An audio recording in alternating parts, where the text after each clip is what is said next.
tardes. Muchas gracias por la presentación y gracias por recibirme de nuevo. Vamos a hablar de un tema que causa expectativa y sobre todo interés a propósito de esta nueva pandemia. La ventilación en prona no es nueva en el manejo de los pacientes con insuficiencia respiratoria aguda, con el síndrome de insuficiencia respiratoria aguda. Sin embargo, su lugar se lo ha ido ganando paulatinamente con los resultados. Anteriormente, solamente se concebía como un tratamiento de rescate, como un tratamiento de último recurso. Bueno, ¿cuáles son los objetivos de esta charla? Primero, conocer el fundamento. ¿Por qué pronamos? Segundo, revisar la evidencia de qué es lo que ha demostrado. Saber a quién pronar. ¿Cuándo pronar? ¿Cuánto tiempo? ¿Cómo hacerlo? ¿Qué esperar? Y pues qué pros y contras nos oferta. Considero que el contenido de la charla va a dar como para responder todos esos cuestionamientos que probablemente la mayoría de las personas, de los compañeros que me están escuchando, tienen. Bueno, recordemos que estas dos personas, que por cierto no eran médicos internistas, eran cirujanos, Thomas Petty y David Auerbach, fueron los primeros en identificar el síndrome de insuficiencia respiratoria aguda en pacientes complicados de cirugía. Ellos dijeron que había una hipoxemia que se comportaba refractaria al tratamiento implementado hasta el momento en la época. Y ya había ventilador mecánico, ya había pasado esta otra pandemia muy grande en Europa, la pandemia de la polio, en donde surgieron los primeros ventiladores mecánicos, si recordarán, por medio de ventosas, el famoso pulmón de hierro, el iron lung, que es una ventilación, dicho sea de paso, del tipo fisiológica, porque es a través de ventosas y se continúa la presión negativa dentro del tórax. La presión actual, la ventilación actual, es antifisiológica, es a través del aditamento que se coloca en la boca, y esto genera una presión positiva dentro del tórax, que per se tiene una presión negativa. Thomas Lee Petty no hace mucho tiempo describieron el SIRA en 1967 como síndrome y su radiografía característica, pero no hace mucho Petty nos comenta que el síndrome sigue su curso, al igual que lo está haciendo estas alteraciones que estamos viendo a nivel inmunológico con esta pandemia, a pesar de que conocemos muy bien por qué se genera, cómo se genera, cuánto tiempo, y toda la cascada de mediadores que también se producen en el pulmón, no tenemos la respuesta para tratarlo. Y la mortalidad sigue en números rojos. El síndrome de insuficiencia respiratoria agudo per se, y ahora con esta pandemia, el famoso síndrome de insuficiencia respiratoria asociado a coronavirus, el famoso CARS, se refiere a la máxima expresión de la lesión pulmonar. El pulmón no puede dañarse más que en un caso de estos. Como comentaba yo al inicio de la charla, la opción terapéutica que oferta el prono no se tomaba en cuenta como una estrategia terapéutica de resultados favorables. Se tomaba en cuenta como una estrategia última, como el último recurso, como cuando ya no tenemos nada más que ofertarle al paciente. A partir de la publicación del estudio PROSEBA, que es el conocido, que fue en New England Journal of Medicine, esto cambia debido al momento en el cual se realiza la pronación del paciente. Y entra al cartabón de manejo principal del paciente de acuerdo a la gravedad de la lesión pulmonar. En el caso del SIRA leve o del CARS leve, pues podemos incluso manejar al paciente con ventilación no invasiva, como lo estamos viendo, como lo vimos en Italia. Y en caso de estar intubado el paciente, pues es suficiente con mantener una presión positiva al final de la expiración por debajo de 10, que es un PIP que nos asegura reclutamiento alveolar. Y bueno, las estrategias de protección pulmonar ventilatorias. Mantener las presiones dentro de la vía aérea en rangos de seguridad de que no generen lesión. En el caso de tener un síndrome de estos moderado, de acuerdo a la clasificación última, de acuerdo a la clasificación de Berlin, por su nivel de relación PO2-FiO2, nos va a generar que el paciente pues requiera de más estrategia. De modo tal que cuando el paciente tiene una relación PO2-FiO2 por debajo de 150, 120, que estamos ante un caso grave de la enfermedad, la estrategia cambia y entonces tenemos y podemos echar mano de esta estrategia terapéutica de ventilar al paciente en PRON. Además de algunas otras estrategias como lo están viendo ahora, que lo mismo que le pasó al prono le está pasando al ECMO, a la membrana ECMO. Desdeñada, con poca información, terapia de último recurso, a empezar a ponerse dentro de los primeros lugares de opción terapéutica en un paciente con una lesión pulmonar grave. Como comentaba yo, la ventilación mecánica invasiva es antifisiológica. Las presiones que se encuentran dentro del tórax, la presión de la caja torácica es de menos 5 milímetros de mercurio y en una inspiración forzada puede llegar a menos 7 milímetros de mercurio. La presión que se ejerce por un ventilador mecánico dentro de la cavidad torácica es positiva. De hecho, las siglas de PIP viene de presión positiva, ¿no? Esta es al final de la expiración. Las estrategias que cambiaron el curso del paciente con SIRA, que cuando lo desarrollaba antes de la ventilación protectiva, oscilaba en el 40%, oscilaba en el 80%, con la ventilación protectiva posterior a la publicación del brasileño, del doctor Amato, y de la estrategia ARTS, por sus siglas en inglés, norteamericana, canadiense, pero principalmente norteamericana, de ventilar a los pacientes con más PIP y menos volumen corriente, nos trajo a colación que la presión que se ejerce al pulmón por el ventilador mecánico tiene que estar regulada y vigilada. De allí que tengamos ahora la estrategia de ventilación protectiva, porque como ven en la diapositiva, las presiones que se generan tanto en la vía aérea tanto las presiones que se generan en la vía aérea como en el alveolo tienen implicaciones en la presión de la caja torácica, en la presión de la pleura. Y todo esto nos va a traer problemas.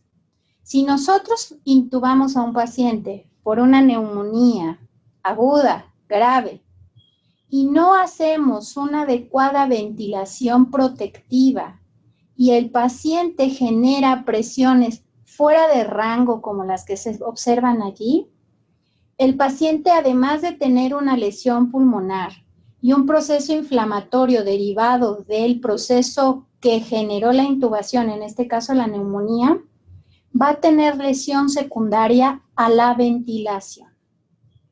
Y entonces se derivan un montón de nuevos conceptos, como es la lesión inducida por la ventilación, el famoso BILI, que anteriormente solamente lo dejaban para modelos murinos, para ratas, ¿no? Para lo que se provocaba de lesión en modelos murinos.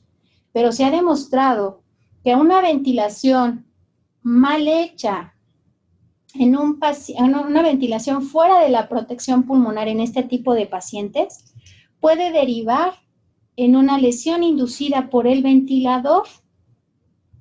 Y también actualmente, si el paciente genera esfuerzos innecesarios debido a sed de aire, debido a una mala sedación, va a generar lesión inducida por el propio paciente, llamado P de patient, silly. Entonces, como verán, es una situación compleja, se torna compleja, ¿no? El tener una ventilación no bien realizada en un paciente. Algo muy importante que va a ser parteaguas y que es el fundamento de la ventilación en prono es este esquema. El doctor Gattinoni, cuando empieza a estudiar pulmón y este síndrome, nos dice que el pulmón en decúbito supino, como está en la imagen, sufre 3 áreas o se le estudian 3 áreas. La primera área, voy a poner el puntero. Control L. La primera área, que es la que está hacia la parte anterior, porque esto es anterior, aquí está es el tórax y esto es la columna, ¿no? El paciente está en decúbito supino. La primera área que se genera es una área que se conoce como no dependiente, es decir, es una área en donde los alvéolos son normales en su estructura y conformación, como lo menciona la tabla, ¿verdad?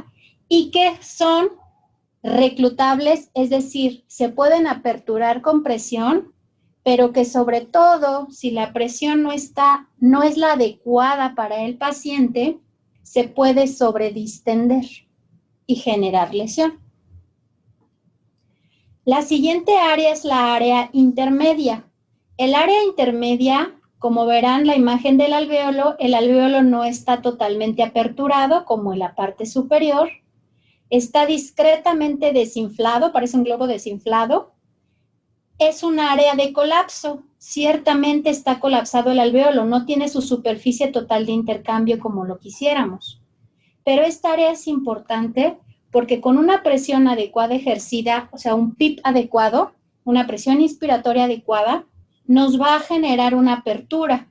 Es potencialmente reclutable. Y la presión de apertura que va entre 10 y 20 milímetros de mercurio. Por eso decimos que un PIP terapéutico es un PIP por arriba de 10. El PIP por arriba de 10 hacia adelante ya genera apertura alveolar. Eso ya lo sabemos, ya está probado. Por arriba de este ya está generando estrategia ventilatoria. Y particularmente en esta pandemia, los PIPs, dependiendo del tipo de paciente que tengamos, oscilan entre 12 y 15. La tercera área que se produce en decúbito supino es el área dependiente, el área que está en contacto con la cama. Y esta va a estar colapsada, tenga o no tenga ahí la lesión, porque a lo mejor la neumonía está aquí o está acá, ¿verdad? O incluso puede estar acá. Estas 3 áreas se van a formar ventilatoriamente hablando. Esta área va a estar totalmente colapsada. Esta área no nos interesa por el momento aperturarla. Aperturarla nos va a generar mucha lesión porque va a requerir de mucha presión. Por lo tanto, al querer abrir esta área, voy a sobredistender esta área y a lo mejor puedo lesionar esta otra. Entonces, esta área no me va a generar, no va a ser en este momento un problema. Pero, ¿qué pasa si el paciente que es intubado por un proceso infeccioso, llámese virus, bacteria, y eleva presiones y se establecen estas áreas y son imposibles de mantener estas presiones dentro de la vía aérea?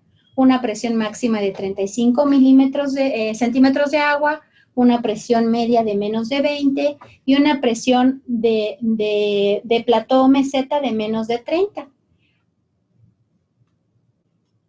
Si es imposible mantener esas presiones debido a que estas áreas están lesionadas y la estrategia ventilatoria no está funcionando, llámese ya coloqué PIP, ya reduje soluciones en el paciente, ya lo sedé bien, ya lo relajé bien y no genera mejoría, puedo invertir estas áreas. Y esto se llama decúbito prono o ventilación en prono. ¿Qué ventajas tiene ventilar al paciente en decúbito prono? Ahorita vamos a ver unas tomografías. Pues evidentemente estas áreas se invierten. La presión hidrostática del pulmón por las fuerzas de Starling, que relaciona la presión del agua, de los vasos y del intersticio, y la presión de las proteínas, la presión coloidosmótica de los vasos y la presión oncótica del intersticio, va a hacer que se invierta, porque aquí la presión hidrostática va de adelante hacia atrás, siendo más cargada en el área que está colapsada y que puede ser susceptible de colapsarla por sí misma. Entonces, al yo invertir, al voltear al paciente, estas áreas se invierten y cambian de dimensión. ¿A qué me refiero con esto? Aquí vemos una tomografía en decúbito supino. Se forman las tres áreas que ya comenté. Las áreas no dependientes que están de la línea morada hacia adelante, las áreas intermedias, ¿verdad?, que están medio desinfladas, pero que se pueden volver a reclutar, ¿verdad?, y las áreas colapsadas, las áreas dependientes. Si aún con estrategia ventilatoria yo no alcanzo el nivel de oxemia deseado o de seguridad o de que está asegurando la adecuada respiración celular y la funcionalidad de mis órganos, porque a la final lo que yo requiero es que el oxígeno difunda, haga hematosis y llegue a la célula y la célula haga sus procesos, forme energía y funcione. Si yo no estoy logrando eso con mi estrategia ventilatoria, puedo recurrir a invertir esas zonas con la ventilación en prono. Aquí ya se invirtió al paciente, aquí ya se pronó al paciente. Ahora el área que está en descanso a la cama es esta área y la parte dorsal está en contacto con la atmósfera. Como se verá, cambian de dimensiones las áreas, siguen existiendo las áreas no dependientes, intermedias y dependientes, pero su magnitud es mayor. Las áreas no dependientes se hacen más grandes que aquí. ¿Por qué? Porque la presión hidrostática ahora descansa sobre la cama y la presión que ejerce el corazón, en lugar de estarla ejerciendo hacia el parénquima pulmonar, ahora lo está ejerciendo hacia la cama. Por lo tanto, me libera tejido pulmonar que puedo ventilar. Las áreas intermedias siguen existiendo, potencialmente reclutables, pero las áreas dependientes colapsadas son menores. Ese es el fundamento topográfico de por qué hacer una ventilación en prono. Por lo tanto, cuando aún el paciente va en el aire, podemos notar cómo esas áreas se van modificando y el paciente tiene más superficie de intercambio, más pulmón, porque el pulmón que puede hacer intercambio en el síndrome de insuficiencia respiratoria aguda llega a ser del tamaño del pulmón de un bebé. De ahí que se llame el concepto de pulmón del bebé o baby lung. Es un pulmón chiquito, a diferencia del pulmón de un adulto. Cuando nosotros invertimos la ventilación, ese pulmón del bebé pues crece, ¿verdad? Tengo más superficie de intercambio. Por lo tanto, ¿qué beneficios voy a tener? Pues mejor oxigenación y mejor control de las presiones. Esto ya hace muchos años, ya tiene bastantes, en el 94 ya se nos había comentado que el porcentaje de intercambio gaseoso de las áreas ventrales es mucho mejor porque son alvéolos abiertos, reclutados o que se pueden sobredistender. Las áreas intermedias tienen intercambio, pero necesitamos meterle presión para inflar ese alvéolo. Pero las áreas dorsales no hacen intercambio, están cerradas, están obstruidas. Eso ya lo sabíamos. Nada más que a nadie se le había ocurrido, pues, invertir esa proporción al hacer, pues, el volteo del paciente. Veamos ahora qué sucede con esos alvéolos cuando nosotros, en un modelo, digamos, de una explicación matemática, no se ve, ¿verdad? No se ve el puntero. Control L. Control L. Ajá. Ya se puso a pensar. En una explicación matemática o en una explicación de modelos, digámoslo así, en la parte superior, en los que son los módulos A, B y C, observamos la caja torácica y los alvéolos. La caja torácica, como fisiológicamente, ahora ya se ve, como fisiológicamente está configurada, se puede, termina en un cono, digamos. La superficie de expansión de lo que son los pulmones y los alvéolos es muy grande, pero termina en un cono, en las vías respiratorias, de hecho, en toda la tubulatura de lo que son los bronquios y termina en lo que es la tráquea y la laringe. Es decir, que la superficie de intercambio, que es del tamaño de una cancha de fútbol, soccer, ¿verdad? Termina en un punto, en lo que es la tráquea, en un tubito. Bueno, la distribución del tórax no es triangular, es un cilindro. Y en ese cilindro, pues el arreglo de los alvéolos es diferente. Si notan, los alvéolos en lo que son los círculos dentro del cono, tienen el mismo tamaño y la misma forma. Si tuviéramos un tórax cónico, pero no tenemos un tórax cónico, tenemos un tórax cilíndrico. Y ese tórax cilíndrico modifica por la posición de tener tridimensional de los alvéolos su forma. Los círculos de la parte de arriba, o sea, los alvéolos de la parte superior son mayores que los de la parte inferior en tamaño. Esto concuerda con lo que yo había explicado anteriormente de las áreas dependientes, intermedias y no dependientes. Sin embargo, esto sucede en ausencia de presión atmosférica. Nosotros no estamos en ausencia de presión atmosférica, estamos con presión atmosférica. ¿Y cómo sufre de modificaciones los alvéolos de no tener presión atmosférica, que es el panel B, al panel C? La presión aquí modifica aún más la morfología de los alvéolos. Además de tener en mente lo que acabo de explicar respecto a las áreas que se forman ventilatoriamente debido a la lesión del pulmón, tenemos que tomar en cuenta que el pulmón es como una malla o un panal de abejas. Por lo tanto, el alvéolo, de acuerdo a las presiones, de acuerdo a la posición y debido a la presión atmosférica, sufre deformaciones, como lo puede hacer una malla si la estiramos. A esto le vamos a conocer con el término de strain, el término anglosajón de strain, o fuerza de deformación del alvéolo. Obviamente, las áreas que están más abajo, en este caso, las áreas dependientes, pues sufren compresión. Esto es sin patología. Ahora, con patología, pues esto se magnifica. ¿Qué sucede si nosotros ventilamos al paciente o volteamos al paciente y lo ponemos en decúbito prono?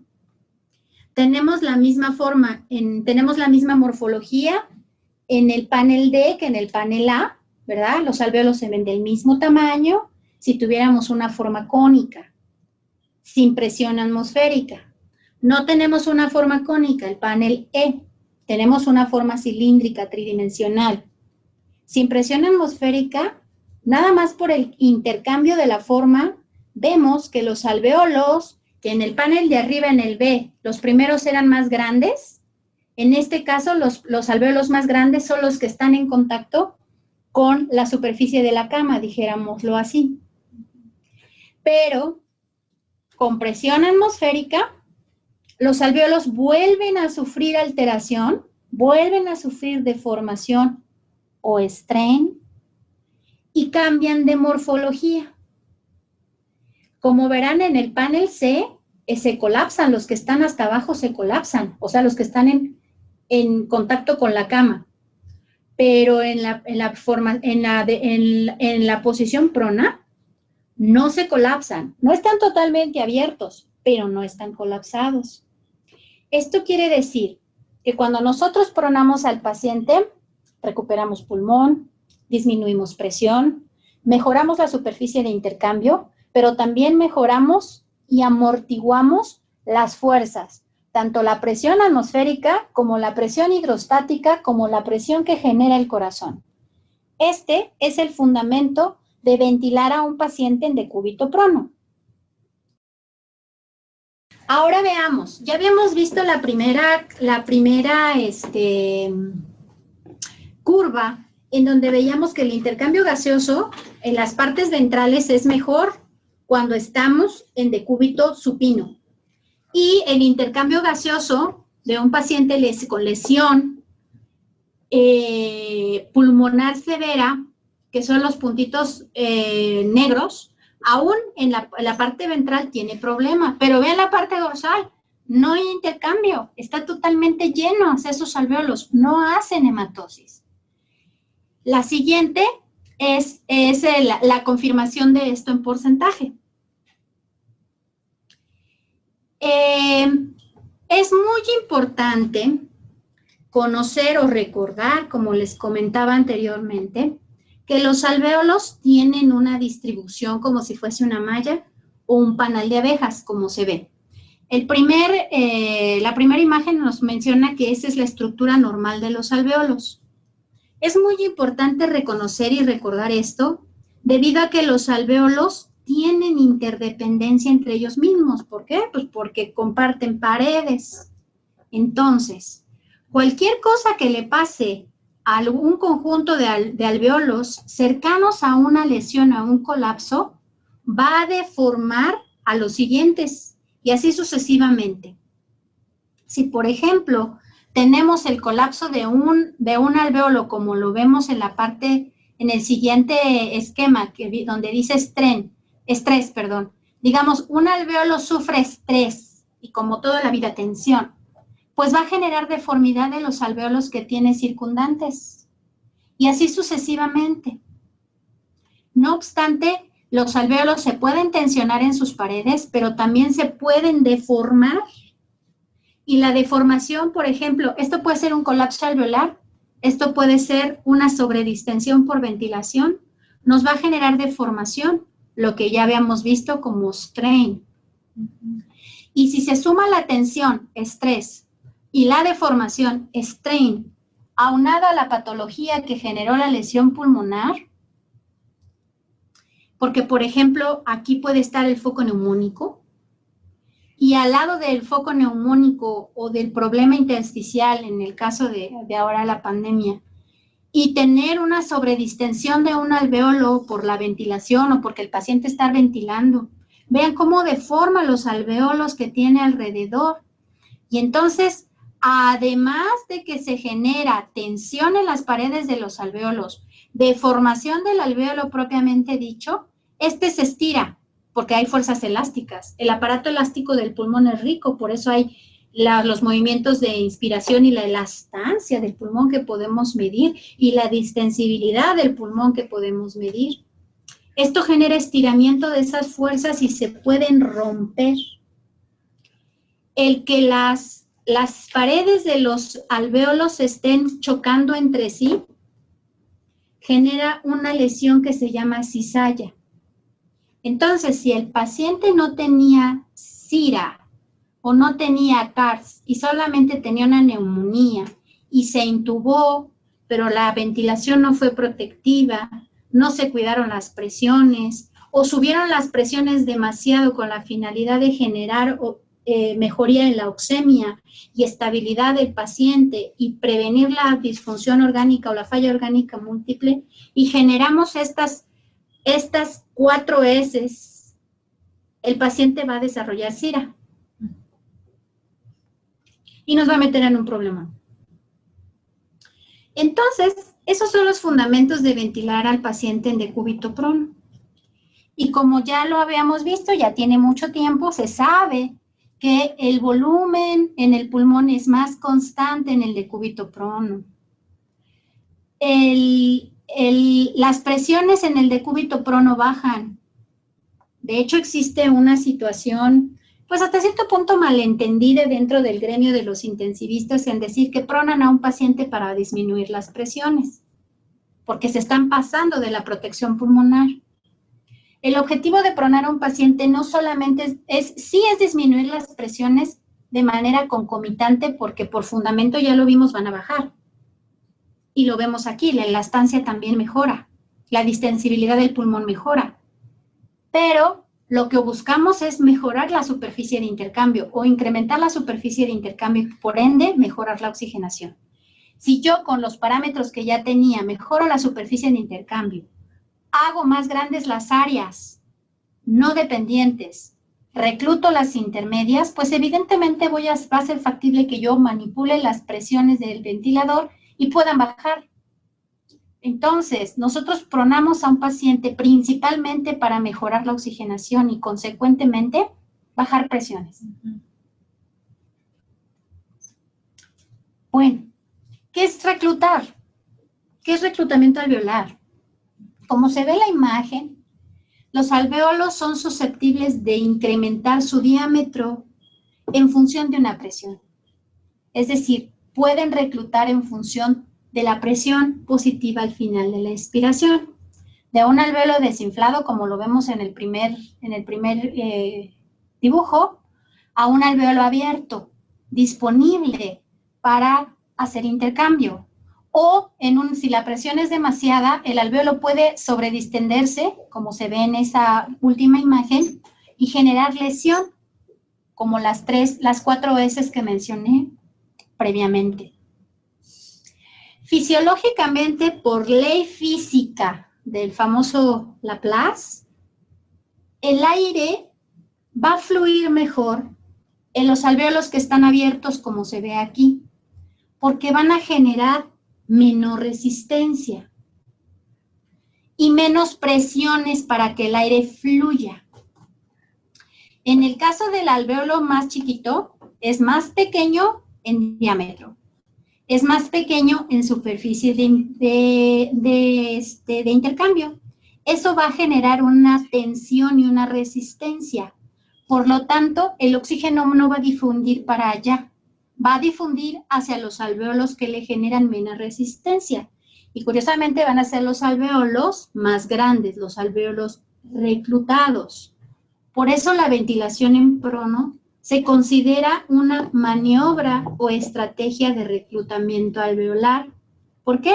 Porque al modificar las áreas que ya vimos, al estabilizar los alvéolos, van a ser susceptibles de estar en su tamaño o incluso un poco más grandes, es decir, van a reclutarse, van a abrirse con la presión y eso va a favorecer que el oxígeno difunda hacia allá. Por lo tanto, va a ser hematosis y va a mejorar la oxigenación del paciente. Por física. Pero, ¿qué sucede concretamente en esta pandemia? Aquí va a haber 2 tipos de lesión pulmonar, no la que estamos acostumbrados a ver, como SIRA, como síndrome de insuficiencia respiratoria aguda. El tipo 2 de esta pandemia, o el tipo alto, o el tipo high, que está descrito en los artículos médicos, se comporta como lo que he estado hablando anteriormente. Pero el tipo 1, el tipo low, el tipo bajo o el tipo de distensibilidad baja, no se comporta de la manera anterior. Y la fisiopatología que está generando la alteración en la oxigenación no es por alteración en la morfología alveolar y los estresores alveolares que se producen por una lesión heterogénea y mal definida, sino que en este caso se producen por aumento en los cortocircuitos intrapulmonares. Es decir, yo tengo dos tipos de cortocircuitos.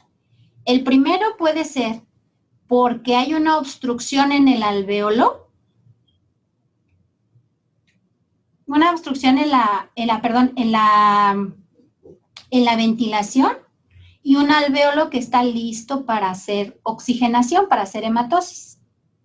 Y en la segunda tenemos un vaso que está pasando sangre, que está permeable, que está patente, pero un alvéolo que está ocupado por agua, por material proteináceo, por moco, por proceso inflamatorio y no hace hematosis.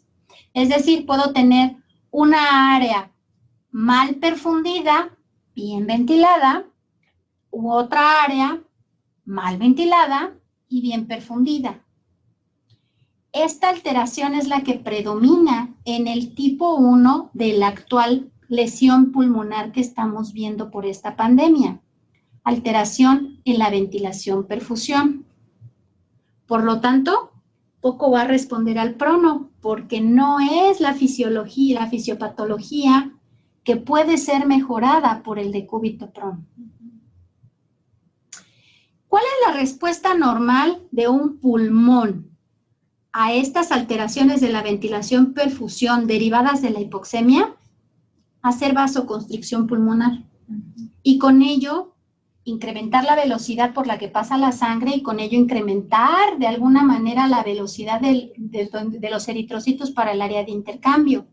Esto va a estar mediada por alteraciones electrolíticas o por modificaciones electrolíticas en la célula, en lo que es el músculo de los vasos. Sin embargo, la respuesta que tiene el pulmón a la hipoxemia en esta pandemia no hace la vasoconstricción que como mecanismo de protección tiene el pulmón a la hipoxemia. El pulmón permanece vasodilatado, por lo tanto hay menos oxigenación. Por eso vemos patrones ventilatorios con parámetros de ventilación bajos o relativamente normales, un pulmón no tan dañado. De hecho, las radiografías en más se verifica vidrio despulido. Muchas parecen normales, hay que tener habilidad para verlas. Y el paciente está sumamente hipoxémico. Y es por esta alteración en la ventilación-perfusión y por esta mala adaptación del pulmón a hacer vasoconstricción. No la hace, se queda vasodilatado. ¿Y por qué se queda vasodilatado? Porque la respuesta inflamatoria que se produce dentro del alvéolo es de proporciones megatónicas. La cantidad de óxido nítrico que se produce es altísima y todo coopera para que haya vasodilatación en la respuesta inflamatoria que estamos viendo secundaria a COVID-19. Bueno, ¿cuál va a ser la traducción clínica de pronar a un paciente? Pues ya lo mencioné. Al intercambiar las zonas, al hacer más estable el alvéolo, va a generar que al bajar las presiones del ventilador, al mantener más estable al alvéolo, que no se esté colapsando, abriendo, colapsando, que no esté cizallando, porque si los alvéolos empiezan a cizallar entre sí y hacer aperturas y cierres, la primera lesión se llama cizalla y la siguiente se llama atelectrauma. Una apertura y cierre continuo y las paredes del alvéolo se prenden inflamación y generan biotrauma, es decir, una ventilación mal hecha, una ventilación mal verificada va a generar incremento en la inflamación y si de por sí ya hay inflamación, pues esto es un caos, es una bola de nieve. Entonces, la ventilación en prono me va a ferulizar, me va a reclutar, me va a incrementar la superficie de intercambio, va a bajar las presiones, va a permitir que yo pueda hacer modificaciones en el ventilador y regresar a la ventilación protectiva. Por lo tanto, me va a disminuir las citocinas proinflamatorias, me va a disminuir los cortocircuitos en el caso de que no sea tipo 1 de la lesión, va a generar apertura alveolar y por lo tanto mi paciente va a hacer hematosis y va a tener mejor oxigenación, menores presiones y voy a poder disminuir o revertir la disfunción orgánica debido a que si no hay oxígeno no hay ATP. Entonces, ¿cuáles son los efectos netos de ventilar a un paciente en prono?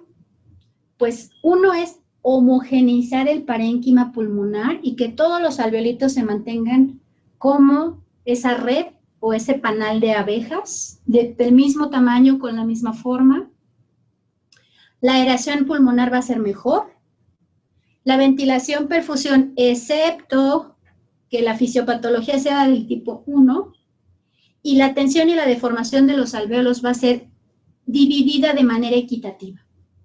Todos van a tener la misma tensión, todos van a tener la misma forma. Por lo tanto, esas 4 veces que yo mencioné anteriormente van a estar controladas. No va a haber estrés, strain, el famoso shear, que se rompen, los alvéolos se rompen, ¿sí? O la deformación como tal. Bueno, está perfecto, nos convence, espero haberlos convencido. Pero bueno, ahora, ¿a quién le prono? ¿Cuándo lo hago? ¿Cuánto tiempo? ¿Y qué espero? Bueno, ya hace este artículo de la medicina de traslación, de los Annals, del 2017, hace un recuento de los artículos principales o puntera en el manejo de un paciente con ventilación en prono. ¿Por qué el prono no generaba una respuesta como la que esperaba el fundamento? Porque por el fundamento esperamos mucho del prono, pero a la hora de hacerlo clínicamente no se veían esas mejoras. Entonces, el primero en decir que la ventilación podía darse en prono es el doctor Gattinoni, que es el primer estudio que se ve en la tabla, y a los primeros pacientes que sometió, pues era un SIRA grave por relación P2CO2, ¿sí? Esta es la relación entre supino y prono, pero todos tenían una lesión pulmonar bastante severa, una lesión grave. Pero aquí todavía no había estrategia ventilatoria protectiva. La estrategia ventilatoria protectiva data de los 98-2000. Este fue antes. Entonces, la estrategia ventilatoria era no protectiva y era dependiente de volúmenes corriente por arriba de 8 mililitros kilo de peso.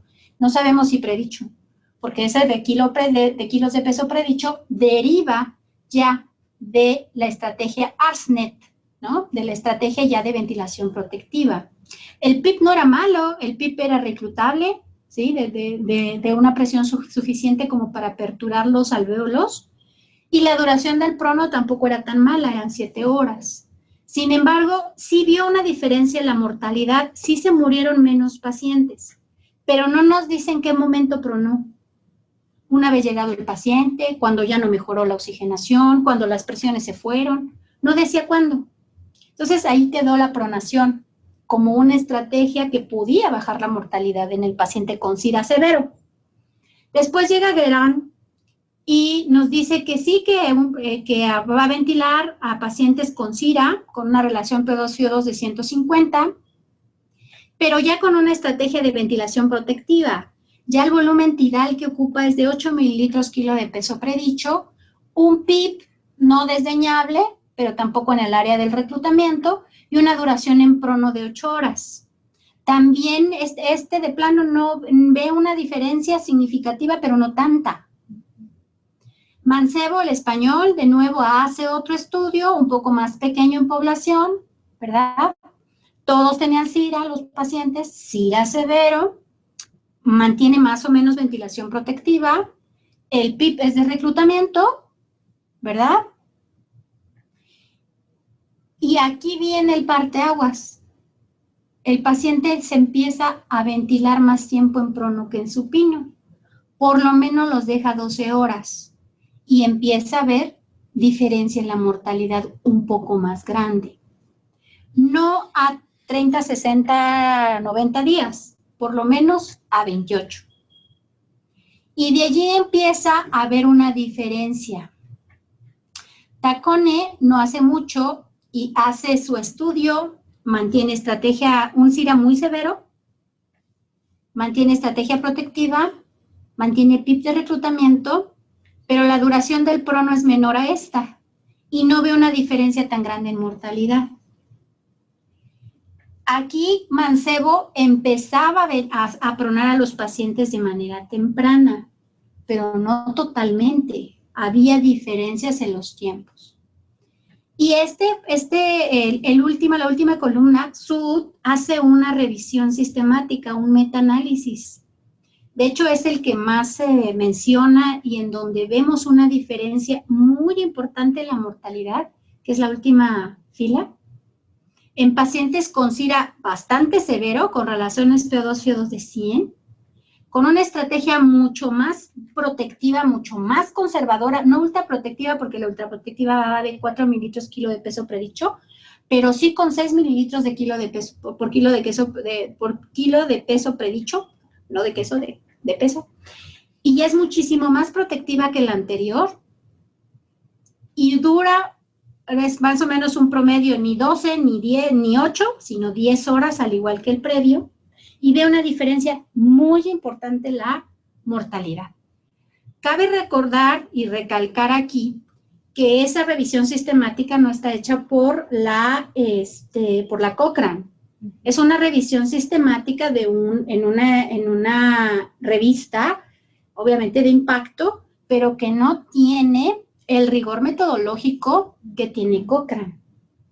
Porque vamos a ver ahora la revisión de Cochrane, y pues sí, los resultados son alentadores, pero no tan avasalladores como lo hace Sud. Y bueno, llega en el 2013 el famoso PROSEBA, el grupo de estudio PROSEBA, en donde nos dicen cómo se hace la pronación finalmente. Está publicado en New England Journal of Medicine, como se vio.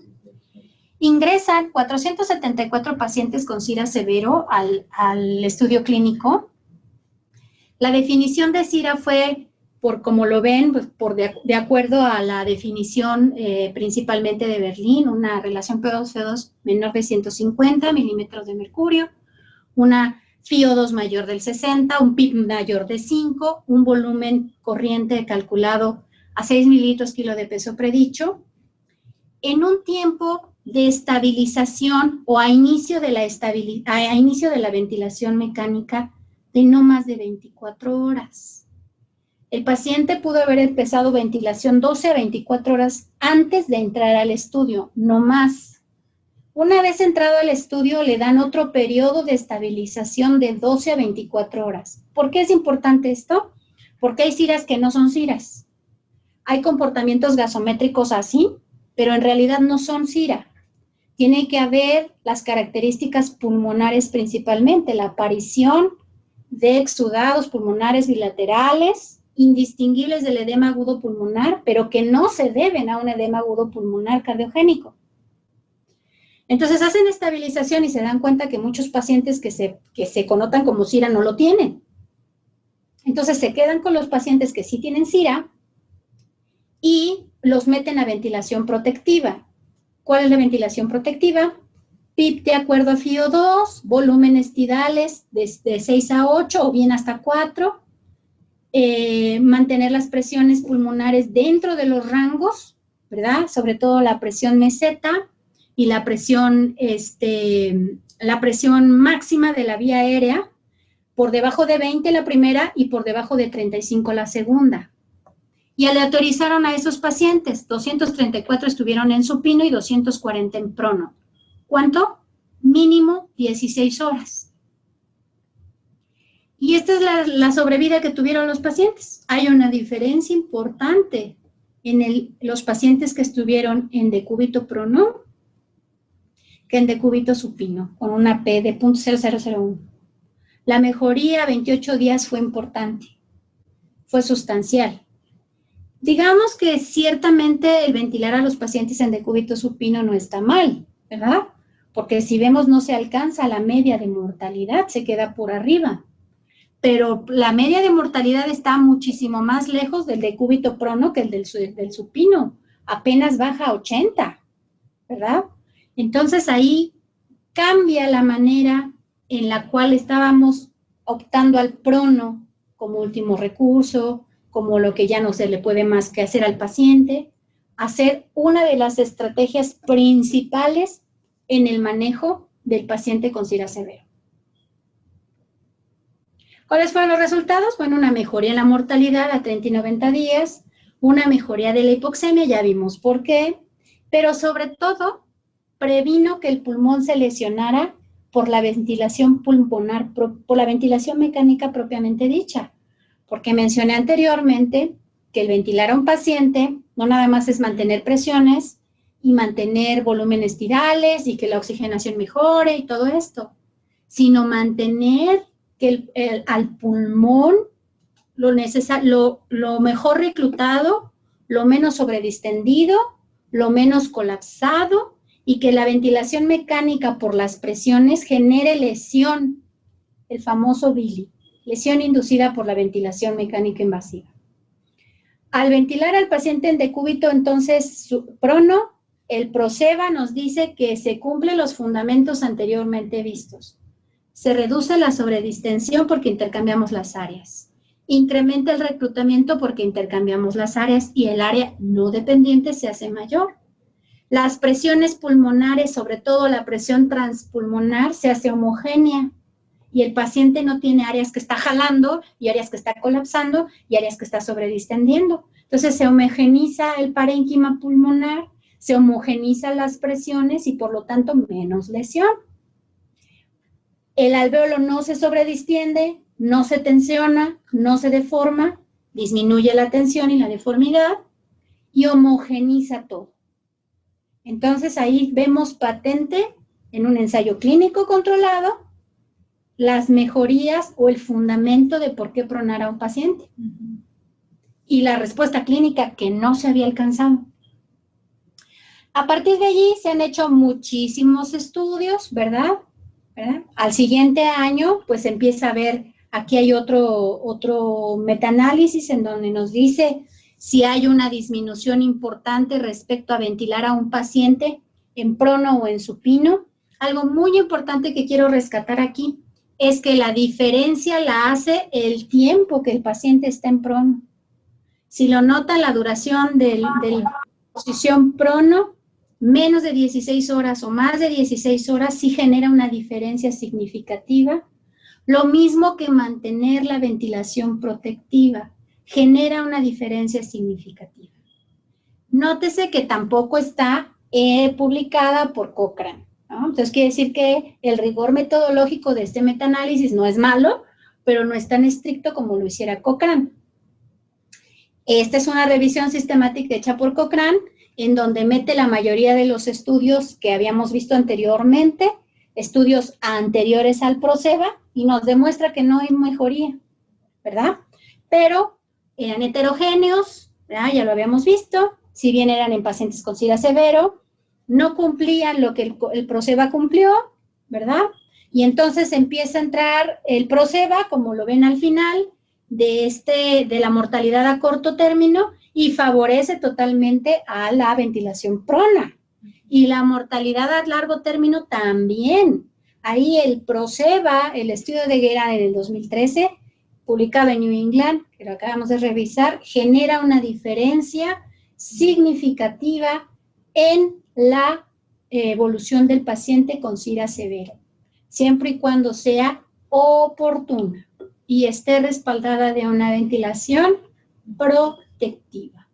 Este ya tiene el rigor metodológico de Cochrane y pues nos demuestra que es una estrategia que podemos utilizar. Esto es, si nosotros enrolamos a los pacientes o ponemos en pronación a un paciente después de las 48 horas, ahí está demostrado que no genera diferencia. Tenemos que poner al paciente en prono antes de las 48 horas. No hay diferencia si lo hago después de las 48 horas, ni a corto ni a largo plazo. En la mortalidad, ¿de acuerdo? Evidentemente, mejora la difusión de gases, mejora la relación PO2-FiO2, ¿verdad? Mejora consecutivamente en los días el intercambio de gases, sobre todo cuando hacemos el volteado, el retiro del prono, ¿verdad? O se desprona el paciente, digamos, ya este es un verbo, se desprona el paciente, mejora, sigue manteniendo la mejoría de la intercambio gaseoso. Entonces, todo apunta a que el prono favorece la oxigenación, mejora la oxigenación, mantiene la oxigenación y con ello se evita de lo que fallecen los pacientes con SIRA, de falla orgánica múltiple debido a la hipoxemia refractaria. ¿Cuáles son las indicaciones? Entonces, ¿a quién vamos a pronar? Bueno, al paciente que tiene CARS, ahora, SIRA moderado a severo, con una relación PO2-FiO2 menor de 150 y una FiO2 por arriba del 60%. Con menos de 48 horas en el curso de la enfermedad. Lo ideal es que fuera en las primeras 24 horas posterior al inicio de la ventilación mecánica, es decir, limitar en la medida de lo posible la lesión inducida por la ventilación mecánica. Y mantener al paciente en una estrategia de ventilación protectiva.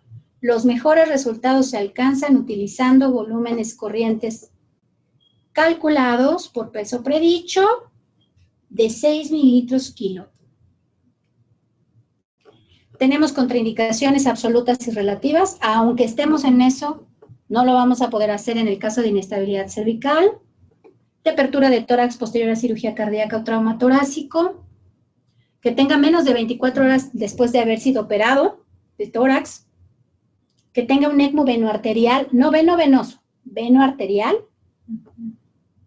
y bueno, un montón de relativas, ¿no? Politrauma, o sea, que sea técnicamente muy difícil hacer el prono del paciente como técnica, que tenga trauma facial, trauma severo, ¿verdad? Hipertensión endocraneal, aunque bueno, cabe destacar que todas las presiones dentro de las cavidades del cuerpo se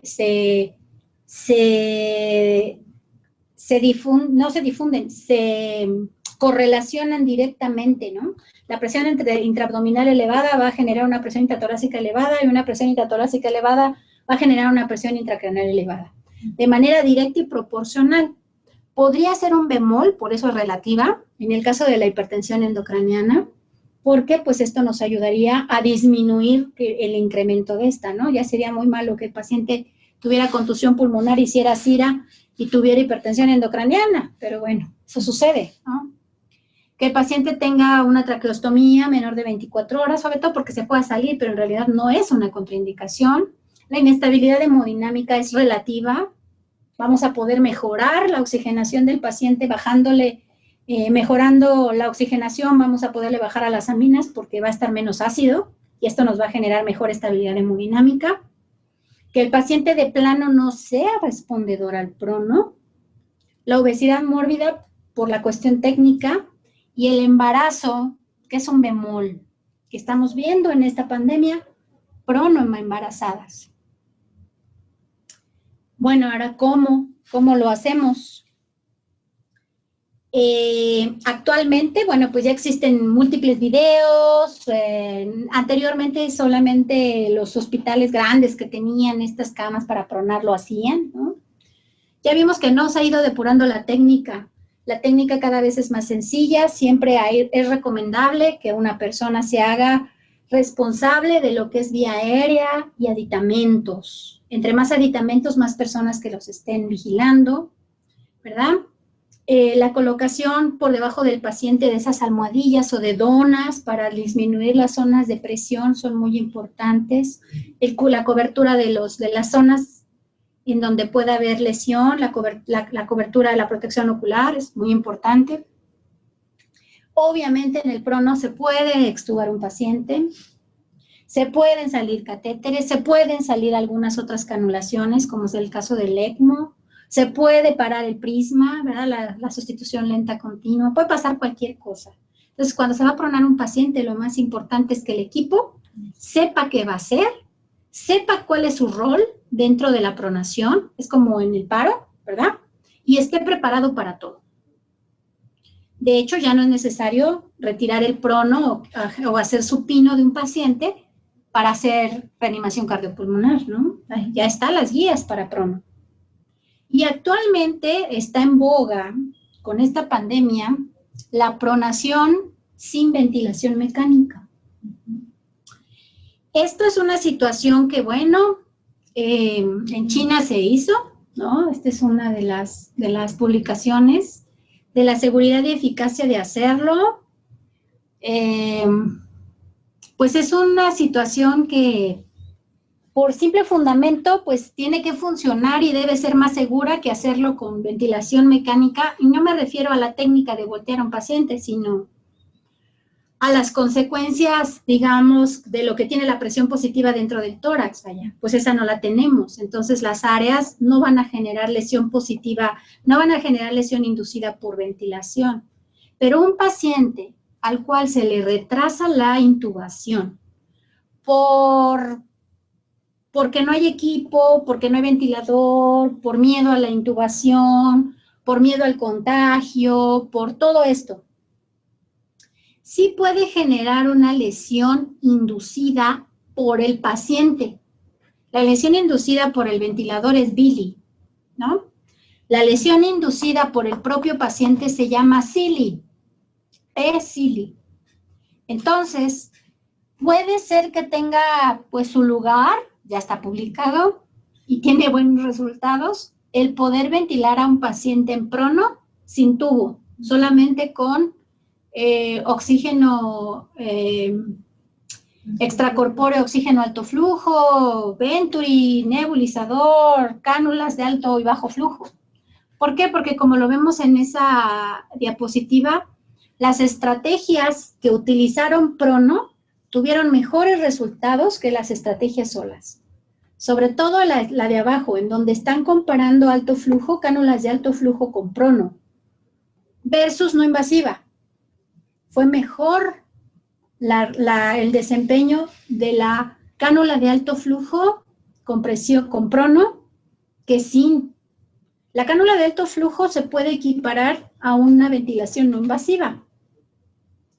Sin embargo, es muchísimo más cómoda, muy pocos centros la tienen, ¿verdad? Porque es cara, pero el paciente que se sometió a cánula de alto flujo más prono tuvo una mejoría en la relación P2-FiO2 que el que no tuvo prono. Ahora veamos, no invasiva versus no invasiva más prono, pues la no invasiva ahí le ganó, ¿no? Entonces, tiene sus bemoles, ¿verdad? No hubo una diferencia totalmente significativa en este estudio de evitar la intubación, porque eso es lo que se proponía, ¿no? Mejorar la oxigenación con el prono y todo lo que podía ofertar el prono con algún aditamento y evitar la intubación. No lo lograron totalmente. Muchos pacientes sí se mantuvieron, sí mejoró la relación PO2-FiO2. Obviamente, el pronar a un paciente que no tiene tubo, pues es muchísimo más fácil, porque lo puede hacer incluso el paciente, pero la opción no está en retrasar la ventilación mecánica, porque le va peor al paciente. Y la mortalidad es mayor, porque entonces se hace todo de urgencia y pues ya no es mejor. De hecho, la sociedad europea, no, la sociedad norteamericana, esta es la Sociedad Norteamericana de Medicina Crítica, saca este consenso del proceso de prono en pacientes que no están intubados, en pacientes que están con oferta de oxígeno, ¿verdad? Y verifica lo que ya vimos. Si no es factible mantener la oxigenación en este tipo de pacientes infectados por COVID-19, moderados a graves, pero que aún no han requerido de ventilación mecánica, pues se puede hacer el decúbito prono, siempre y cuando no tenga contraindicaciones, como ya lo vimos, ¿verdad? Porque si las tiene, pues va a tener que seguir en supino y no retrasar la intubación, ¿verdad? Pero si se puede hacer con cambios de posición entre una y otra por 1 y 2 horas. O sea, el paciente entre más tiempo pronado esté, es mejor. Y a diferencia del prono que hacemos ventilado, a este paciente se le da ciertos grados de inclinación a la cama, entre 30 y 60 grados. La situación, pues, no es algo que esté totalmente fundamentado, que podamos decir, no, pues con eso los alveolos están mejor, pues no, realmente no. El punto es que el paciente esté confortable, lo pueda hacer, el mayor tiempo que lo tolere, que se haga la pronación y siempre avisándole, ¿no? ¿Qué es lo que buscamos? ¿Qué es lo que necesitamos para que coopere? Pero si el paciente sigue teniendo deterioro, no retrasar la intubación, porque entonces sí metemos al paciente en más riesgo. Y bueno, esta es una tarjeta que pueden hacerse para llevar el conteo en tiempo de cada cuándo podemos estar haciendo los pronos en el paciente que no está ventilado. Pero como repito, pues es una situación novedosa, es una situación nueva, es una situación que a lo mejor en los centros en donde no hay muchos ventiladores pueda darnos más luz, ¿verdad? Siempre hay que estar haciendo la monitorización del paciente con la escala NEWS 2, ¿no? La que está recomendándose para verificar la estabilidad del paciente y que el paciente esté tolerando, esté teniendo frutos del prono. No voy a decir que ya ni respinga, ya no dice nada porque está pronado y porque tiene el CO2 hasta el cielo, no está respondiendo por eso, ¿no? Y esperamos el paro. Pero a lo mejor pudiera tener, en el caso de que no tengamos un ventilador disponible o que a lo mejor lo podemos trasladar a un sitio o se va a desocupar un ventilador o algo así, o responde el paciente, mantenerlo en prono, sin ventilación mecánica. ¿Cuáles son los pros y los contras de mantener un paciente pronado? Bueno, pues ya lo comentamos, la ventilación, los pros es incrementa la oxigenación, disminuye la presión. Las contras, bueno, puede incrementar un poquito la presión parcial de CO2 sin llegar a ser hipercapnia permisiva. Ya no tenemos vigente esta situación de mantener una ligera acidosis del paciente porque genera más daño que beneficio. A lo mejor es mucho esfuerzo y pocos los resultados, ¿verdad? Algo muy importante es que puede tener incremento en la poscarga, o sea, la resistencia que puede tener el ventrículo derecho. Y aquí en esta pandemia, hemodinámicamente hablando, el ventrículo derecho es el que más está sufriendo, ¿verdad? Entonces, el prono le puede generar un poco de elevación en su presión al mover las zonas que ya comentamos. Puede haber una asociación o no con falla renal, pero bueno, la asociación está más dada por la lesión propia que generó la intubación que por pronar a un paciente. Realmente esa es una asociación, no hay una causalidad. No podemos decir, lo pronamos y le bajó el flujo o la tasa de filtrado glomerular. No, más que nada es secundaria a la hipoxemia, ¿no? Y a la sepsis propiamente dicha. Hay pocos contras realmente. Bueno, ¿a quién vamos a pronar? Actualmente en esta pandemia tenemos 2 tipos de pulmones o 2 tipos de pacientes, fisiopatológicamente hablando, que uno puede pasar al otro. El tipo L o low o 1 puede pasar al high. El tipo alto, el tipo high, el segundo tipo es el que se comporta como el CIRA, al cual estamos acostumbrados los intensivistas a manejar, en donde se forman bien las zonas, si lo pueden ver en la tomografía. Y el tipo 1, el tipo L, es el que no estamos acostumbrados y en donde predominan los cortocircuitos, como lo vimos en el fundamento del prono, en donde hay una vasodilatación pulmonar muy importante, porque el pulmón no está haciendo la vasoconstricción que debe hacer por la hipoxemia. Por lo tanto, ¿cuál es el paciente que va a responder al prono? El H, el 2. porque es un pulmón altamente reclutable. Es un pulmón que tiene baja su distensibilidad, pero el pulmón, el otro, no va a reclutar. De hecho, el reclutamiento se está ofertando como estrategia de rescate. Al pulmón que se va, ya sea al L que está pasando por la fisiopatología o la sobreinfección, que es algo muy importante. Los pacientes se están sobreinfectando, porque pues ahora sí que la misma lesión por el virus, por SARS-CoV-2, está generando o pone la mesa puesta para que las bacterias hagan de las suyas, o los hongos incluso. Hay un alto índice de aspergilosis en este tipo de pacientes y pasen de un tipo 1 a un tipo 2, o sea, de un tipo low a un tipo high, pero por sobreinfección. Estos son los que pueden tener una respuesta satisfactoria a prono, ¿sí? Lo que les comentaba del paciente low, predomina la vasoplegia. El pulmón está vasodilatado, no hay intercambio, no hace lo que tiene que hacer. Entonces, pues solamente mantenemos estrategia ventilatoria con estos pacientes, protectiva, y el prono lo dejamos como rescate. Ajá. Porque el otro tipo es el que sí se comporta como el SIRA que conocemos y hemos estudiado, el que responde a prono.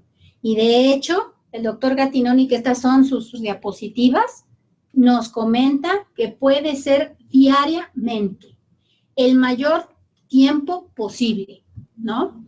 Ahora sí que va a depender de los centros. El ProSeba nos dice 16, el mayor tiempo posible que podamos mantener al paciente pronado, dentro de la seguridad y de verificar pues las zonas que pueden sufrir, como la cara, la nariz, las orejas, las manos, etcétera. Este es el que es clásico de cómo se comporta y en el cual el prono con su fundamento funciona. Y esta es la estrategia WeVent de los españoles, que nos dicen más o menos cómo manejar a un paciente ventilatoriamente y en oferta de oxígeno principalmente, de acuerdo, se me hace una tarjeta que puede traer uno, ¿verdad? Y compartir, muy sencilla, porque no nada más nos dice la relación PO2-CO2 con una gasometría, sino con el oxímetro de pulso. Está aquí la SAFI, ¿no? La saturación versus la FiO2, y del otro lado está la presión parcial de oxígeno con la FiO2, y nos dice cómo podemos ir escalando, ¿verdad? Y por colores, por triage respiratorio, cómo podemos ir haciendo nuestra estrategia ventilatoria. Evidentemente, el prono está para el paciente que se comporta con una distensibilidad baja, un SIRA clásico. No para la distensibilidad conservada, como lo vemos ahí, ¿verdad? En donde predomina la vasodilatación pulmonar y se deja el prono como rescate. Con esto termino. Muchas gracias. Muchísimas gracias, doctora. Excelente plática como siempre. Vamos a abrir el micrófono a ver si existe alguna pregunta, comentario, algo que quisieran, pues ya sea escribirlo o alzar la manita en el sistema. Vamos a darles unos minutos para que se animen. Doctora, es que en el hospital donde yo estoy, nada más estamos pronando a los pacientes que no están intubados, y a los que están intubados los tienen en supino, pero quisiera saber cómo sería el mejor para pronar los que están intubados. Ok. Como vio en la presentación, se puede mantener un paciente pronado sin tubo, ¿no? Mejora la oxigenación, sí se puede. El paciente ventilado tiene que ser del tipo 2, del tipo en el cual hay una disminución en la distensibilidad de su pulmón, y eso lo vemos con el ventilador mecánico, con los parámetros que nos oferta el ventilador mecánico. ¿Qué es lo que se tendría que hacer en su hospital? Un equipo de médicos que estén capacitados para calcular esto o que lo puedan ver. No se necesita mucho, se necesita ver presión máxima, se necesita hacer algunas estrategias, por ejemplo, una pausa inspiratoria para ver la presión alveolar o la presión estática que tiene el alvéolo y hacer las diferencias y calcular la distensibilidad dinámica y la distensibilidad estática. Esto lo hacemos con el ventilador en control volumen. Cuando el paciente está en control presión se puede hacer, se pasa rápido a volumen y se mide. Ajá. Podemos hacer esas mediciones, incluso podemos medir el poder mecánico de este pulmón. Pues la estrategia sería tener un médico internista o un médico capacitado en ventilación mecánica o de preferencia un intensivista que hiciera esto. De hecho, supongo que los cursos de ventilación mecánica que se ofertan para no intensivistas viene qué es lo que debemos ver y cómo calcularlo.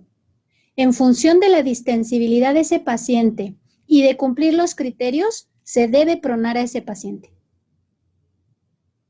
¿Sí le quedó clara la respuesta? Okay. Gracias. Por nada. Sí, doctora, gracias. Por nada. Gracias. Vamos a abrir el micrófono de Humberto Azuara. Humberto. Sí, muy buenas tardes, doctora. Listo. De Villahermosa, Buenas Tabasco. tardes. Gusto saludarle. En su experiencia para el manejo de los pacientes con fenotipo tipo H que cursan con hipoxemia refractaria y que manejan presiones pico muy elevadas, 40-45 centímetros de agua, con alto riesgo de barotrauma. ¿Cuál ha sido la experiencia para manejar este tipo de pacientes? ¿Pueden tolerar el decúbito prono o se consideraría un criterio de exclusión? No, al contrario, sería el candidato ideal para pronar. Lo primero que tenemos que hacer es ver que está elevando la presión. Si propiamente el parénquima está duro, está rígido, o el paciente está ventilando, o qué está pasando. Primero hay que asegurar una adecuada sedación. Después una adecuada relajación. Quitar todos aquellos factores que puedan estar contribuyendo a la que las presiones suban. Y en muchas de las veces es que el paciente está ventilando o está teniendo sed de aire, porque al castigar el volumen tidal, el paciente experimenta sed de aire, y más si hacemos por debajo de 6 mililitros kilo de peso. Seguido de esto, si el paciente a pesar de todo eso sigue elevando la presión máxima de la vía aérea, las presiones pico están por arriba de 35, la FiO2 cada vez está más arriba, y la hipoxemia sigue más abajo y la relación P2-FiO2 sigue cayendo, a este paciente hay que pronarlo. Okay. De acuerdo. ¿Y se deben de llevar las recomendaciones de la ARTS Network, que es la que usted comentó previamente, en la relación de FiO2 con la PIB? ¿O solamente vamos a conllevar un PIB entre 15 y 24 centímetros, como lo comentó en sus diapositivas? Lo mejor y lo que se ha visto actualmente en esta pandemia es no generar presiones de PIB por arriba de 15. Okay.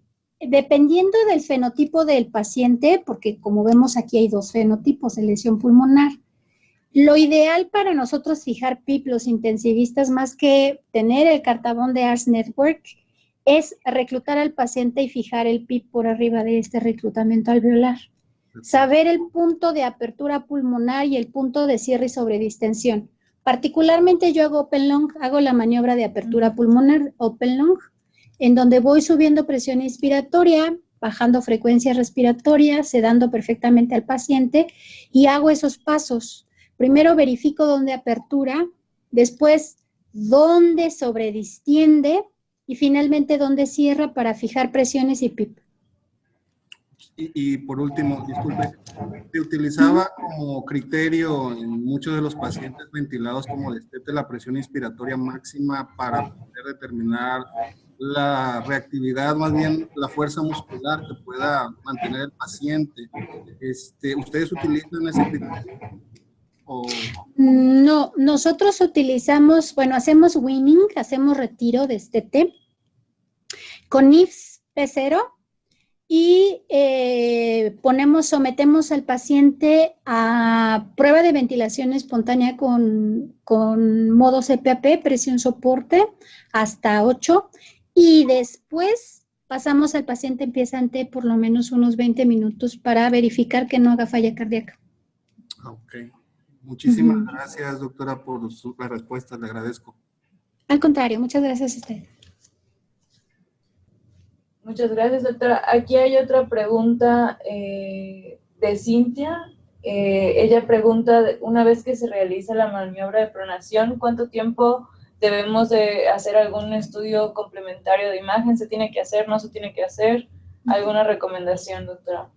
Estudio de imagen no es necesario, realmente no, a menos que las presiones hayan estado altísimas antes de, o en riesgo de hacer un barotrauma por la elevación de la presión de la vía aérea. En realidad no se requiere ningún estudio de imagen. Actualmente en muchas unidades de cuidados intensivos y en muchos lugares se maneja el ultrasonido y podemos verificar al pulmón si es necesidad de hacerlo. Obviamente pues, tenemos, antes de pronar al paciente, verificar la distancia del tubo endotraqueal a la arcada dentaria y si hay alguna movilización o por la aspiración o por alguna situación movilización, pues solamente hacer la movilización a la distancia anterior. No hay como tal una indicación de hacer un estudio complementario de imagen, pero lo que sí está importante hacer, además de estar viendo la mejoría en la saturación de oxígeno, pues hacer una gasometría para ver la estrategia cómo funcionó y estar vigilando la presión parcial de oxígeno y la presión parcial de CO2. Muchas gracias, doctora. Ariadna Ramírez, vamos a abrir su micrófono. Ariadna Ramírez. Hola, buenas tardes. Sí, buenas tardes. De aquí del Centro de Alta Especialidad de Veracruz. Excelente plática, doctora. Nosotros Gracias. tenemos dudas en cuanto a la pronación consciente. Es un protocolo que estamos empezando. Nos llama la atención que en algunos artículos utilizan como falla cuando no mejora después de 5 minutos. Nuestra duda es si usted utiliza ese mismo protocolo, y la otra cosa es que obviamente usan cánulas de alto flujo. De alto flujo. Aquí, pues no usamos eso. Entonces, ¿usted considera que podría ser equivalente usar las convencionales a más litros? No, no es equivalente. Una cánula de alto flujo nunca va a ser equivalente a una cánula sin alto flujo, porque una cánula nasal normal, después de 5 litros, no va a dar más FiO2. No está diseñada para dar más FiO2, así lo suba yo a 10 litros. Realmente no da más, es una cánula de bajo flujo. Las cánulas de alto flujo sí están capacitadas para dar flujo por arriba de esto. Entonces, no hay equivalencia entre cánulas nasales y de alto flujo. La respuesta a la pronación consciente, como menciona, sinceramente, nosotros hemos visto pacientes pronados sin ventilación mecánica, los pisos de medicina interna, en donde tenemos a los pacientes con la enfermedad de moderada a grave, pero que no han requerido de ventilación. Y realmente, pues no es que hacer del intensivista como tal, estarlo vigilando, ¿no? Lo hacen los internistas y generalmente dan un periodo de latencia entre 5 y 10 minutos. Realmente mi trabajo fuerte pues es en los pacientes ventilados y como a veces jefe de equipo, evidentemente estoy sobre el paciente ventilado y verificando pues todos sus parámetros. No me parece descabellada la idea, ¿no? Porque cuando nosotros, por ejemplo, ofertamos ventilación no invasiva a través del ventilador no invasivo con algún aditamento, alguna interfase, no tenemos más que 30 minutos para decidir si funcionó o no funcionó. En la sedación, el prono consciente, pues sí, tenemos que tener un periodo de latencia no mayor y evitando que el paciente deteriore, ¿no? Deteriore o bien desespere porque lo que le falta es aire, ¿no? Entonces, no me parece descabellada la idea, me parece buena. Fundamento, pues no hay todavía, ¿verdad? Pero, pues es algo nuevo que podemos utilizar. Claro, perdón, y otra pregunta, doctora. Nosotros en la plática de Gattinoni, él menciona que la mayor parte de pacientes con fenotipo H requieren intubación. nosotros nos han tocado algunos casos de que vemos claramente el fenotipo en la tomografía y sin embargo no la han requerido. No la han requerido. ¿Cuál es la razón? No, ¿cuál es su experiencia? ¿Usted también le ha tocado ver el comportamiento de estos pacientes? No, ¿Así? Desafortunadamente no, porque en los hospitales en donde trabajo, y principalmente en Centro Médico La Raza, es hospital de referencia. Entonces, realmente los pacientes en muchas de las veces ya nos llegan intubados, aún de piso de las áreas en donde tenemos a los otros pacientes que no están tan severos. Y generalmente cuando vemos el patrón H, realmente ya el paciente está o sobreinfectado o ya ventilado. Ah, perfecto. Muchas gracias, doctora. Por nada, pero qué bueno, ¿no? Ojalá y así fuera. Sí, gracias. Muchas gracias, doctora. Por nada. Aquí preguntan acerca de si existe alguna medida o maniobra que podamos utilizar o implementar para mejorar la vasoplegia y promover la vasoconstricción hipóxica en estos pacientes con fenotipo L. No, hasta el momento todo lo que se ha dirigido el tratamiento es a limitar la cascada fisiopatológica, es decir, a que el virus no se internalice en el neumocito, en el neumocito tipo 1 y no sintetice sus proteínas y de ahí se desencadene la respuesta inflamatoria. Al momento no se ha dado ningún tratamiento para mejorar o inhibir la vasoplegia pulmonar. Todo está orientado a ventilación mecánica y a tratamiento para aniquilar al virus y mediar la respuesta inflamatoria. Muchas gracias. Yo tengo una duda. ¿En qué momento se debe de hacer nuevamente una maniobra de reclutamiento alveolar? ¿Antes de pronarlo, una vez que ya está pronado, o hasta que después de que está pronado volvemos a evaluar cómo es la respuesta a esta maniobra? Es buena pregunta, la pregunta del millón.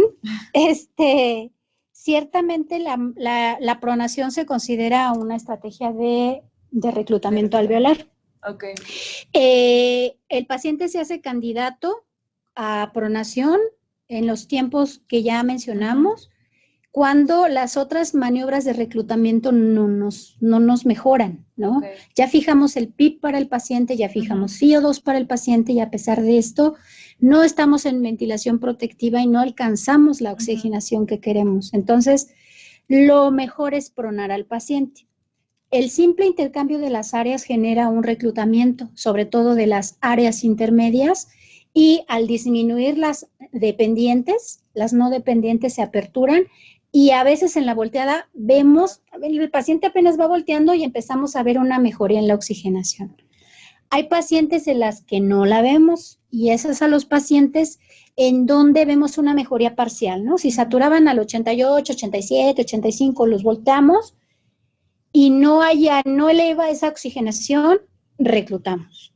Y generalmente cada que se apertura el circuito, cada que hay una desconexión, cada que cambian el filtro EPA, cada que pasa alguna de esas cosas, perdemos reclutamiento.